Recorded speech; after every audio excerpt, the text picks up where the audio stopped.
अभी हम बात करने वाले हैं अपने इस क्वेश्चन नंबर थर्ड की, जिसमें पूछा गया है कि भाई एथलीट्स क्या होते हैं। जनरली जब भी हम बात करते हैं एथलीट्स की, तो आपको याद रखना पड़ेगा कि जो ईथर्स होते हैं ना, ये कहलाते हैं ईथर। यानी कि अगर मैं इसका कॉमन सा एग्जाम्पल लूँ तो CH3O CH3, ठीक, ये हमारा ईथर होगा। अगर हम इसका कॉमन नाम लेते हैं तो कॉमन नाम के अंदर हम इसको बोलते हैं डाई मिथाइल ईथर। और यहीं पे IUPAC नाम में क्या करते हैं, इस पूरी साइड को हम बोल देंगे इथॉक्सी। इवन यहाँ पे मेथेन है तो हम इसको बोलेंगे मेथॉक्सी। इसमें meth for the single carbon, क्योंकि यहाँ पे एक कार्बन आया है, और oxy for oxygen. And then जो लास्ट वन बचा है इसको हम पेरेंट्स चेन समझते हैं, यानी कि ये हमारा हो जाएगा मेथेन। ये जो नाम है ये हमारा IUPAC नेम, ठीक, जो कॉमन नेम होता है। अब जनरली जब भी तुम बात करोगे किसी भी एग्जाम की, चाहे वो CBSE का एग्जाम हो, ठीक, चाहे तुम कोई बोर्ड एग्जाम दे रहे हो, कोई भी लोकल बोर्ड एग्जाम जो होते हैं, या फिर JEE का एग्जाम होता हो, या फिर जनरली नीट का एग्जाम होता हो,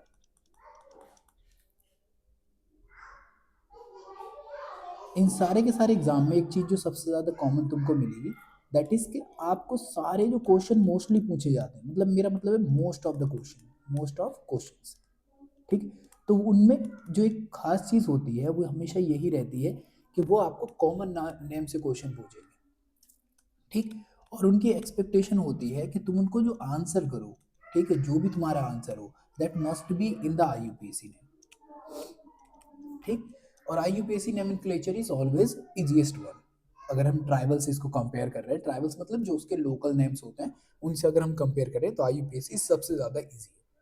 अब अगर हम अल्कोहल की बात करें, या फिर हम यहाँ पे ईथर की बात कर लेते हैं, अल्कोहल ज़्यादा डिटेल हो जाएगा, तो ईथर के केस में क्या होता है, ये जो ग्रुप जुड़े हुए हैं इसकी साइडों में, जैसे ये जो ग्रुप जुड़ा है, ठीक, ये जो है वेरी स्मॉलर ग्रुप है। स्मॉल ग्रुप होने की वजह से तुम क्या देखोगे कि इसकी स्ट्रक्चर कुछ बेंड होगी, यूं करके, ठीक। और जैसे ही ये बल्कि ग्रुप होना शुरू हो जाए, ठीक है, बल्कि से मेरा मतलब ये है, जैसे सपोज करें हम सिर्फ इतना बल्कि ही कर लें इसको एटलीस्ट,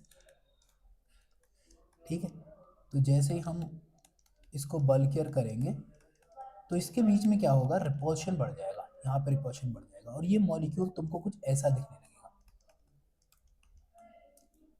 3। और ऐसे ही यहाँ पर हो जाएगा ये कार्बन, और इससे जुड़ा हुआ है 3 CH3 ग्रुप, ठीक है। तो यहाँ पे क्या चीज़ नजर आने लगी तुमको, एक प्लेनर स्ट्रक्चर बन जाती है, यानी कि जो अभी तक बेंड थी अब वो क्या हो जाएगी, एक तरीके से प्लेनर हो जाएगी। तो प्लेनर स्ट्रक्चर तुमको देखने को मिलेगी। प्लेनर होने का रीज़न क्या होता है कि जैसे ये प्लेनर होगी, यहाँ पे जो इसके ऊपर पोलरिटी थी, वो पोलरिटी क्या हो जाएगी, खुद खुद ही पोलरिटी हो जाएगी इसकी zero. This is a polar, it has no zero polarity, but ये सवाल क्या हो गया, इसकी पोलरिटी जीरो हो गई और ये नॉन पोलर की कैटेगरी में पहुंच गया। किस में पहुंच गया, नॉन पोलर की कैटेगरी में। तो ये चीज़ तुमको याद रखनी है ईथर के केस में। अब हम यहाँ पे बात कर रहे थे इथरेट की, तो पहली चीज़ उन्होंने बोला कि भाई इथरेट्स क्या है, ईथर है, नहीं जी, ये तो प्योर है एकदम, तो ये तो नहीं होते। अगर हम इसके सोल्यूशन की बात करें तो ऑफ कोर्स सोल्यूशन भी नहीं होता। सोल्यूशन यानी कि जब भी कहीं पे सोल्यूशन लिखा है तो इसका मतलब उन्होंने ईथर को डिसॉल्व कर रखा है किसके अंदर, वाटर के अंदर, तो ये भी नहीं है, ठीक है, क्योंकि ये दोनों के केस में थोड़ी सिचुएशन बदल जाती है। अब बात करते हैं क्या ये कॉम्प्लेक्स हैं ईथर के विद लुइस एसिड। तो आपको समझना पड़ेगा, लेट्स से हमने एक लुइस एसिड लिया, ये हमारा लुइस एसिड, ये हमारा लुइस एसिड है, ठीक है। इसके पास क्या होती है, एक वैकेंट ऑर्बिटल होती है, वैकेंट एफ, जिसको बोलते हैं पी ऑर्बिटल, इसको बोलते हैं P unhybridised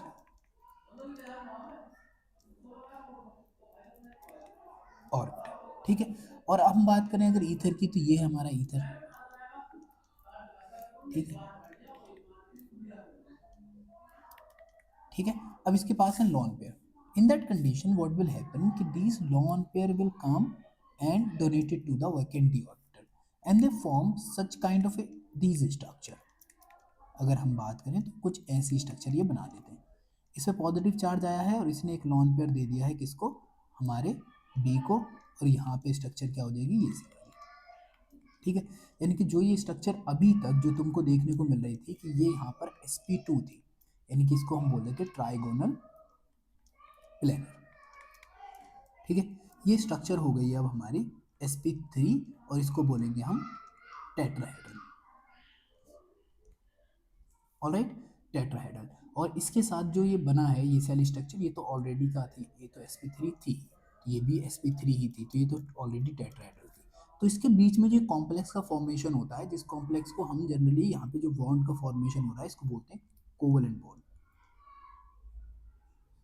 coordinate covalent bond, covalent bond, covalent, जिसका आप तुमने जनरली जब हम पढ़ते हैं कोऑर्डिनेशन कंपाउंड तो उसमें उसी को डेटिव बॉन्ड भी बोलते हैं और एक तरीके से उसी को बोल देते हैं हम कोवलेंट बॉन्ड। ठीक है, तो चलो मैं इसको कोऑर्डिनेट बॉन्ड ही लिखता हूँ। तो ये जो बॉन्ड का फॉर्मेशन हुआ है इन दोनों के बीच में वो हुआ कोऑर्डिनेशन बॉन्ड, कोऑर्डिनेशन बॉन्ड, या फिर इसी का नाम होता है डेटिव बॉन्ड। डेटिव बॉन्ड जब दोनों के दोनों इलेक्ट्रॉन पे किसी एक ही स्पीसीज के थ्रू शेयर किए जाएं, in that condition we give them a name, that we give the name, और वो क्या कहलाता है नेम, उसी को बोलते हैं हम कि यहाँ पे क्या है कोऑर्डिनेट बॉन्ड का फॉर्मेशन हुआ।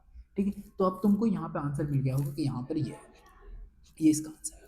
अगर हम बात करें कॉम्प्लेक्स ईथर, तो देखो ईथर क्या दे रहा है, इलेक्ट्रॉन पेयर दे रहा है, और लुईस बेस भी क्या देते हैं, इलेक्ट्रॉन पेयर देते हैं, तो इनके बीच में ऐसा कुछ सच नहीं देखने को मिलेगा, दैट्स व्हाई ये भी रॉन्ग है। तो यहाँ पर करेक्ट ऑप्शन क्या हो जाएगा, ये सब वाला। इस जैसे क्वेश्चन जनरली पूछ लिए जाते हैं, तो रेडी रहना चाहिए, because it all depends on knowledge, कि अगर तुमको पता है then you can go with that, and if you don't know that then you know what's the problem. All the very best, thank you very much.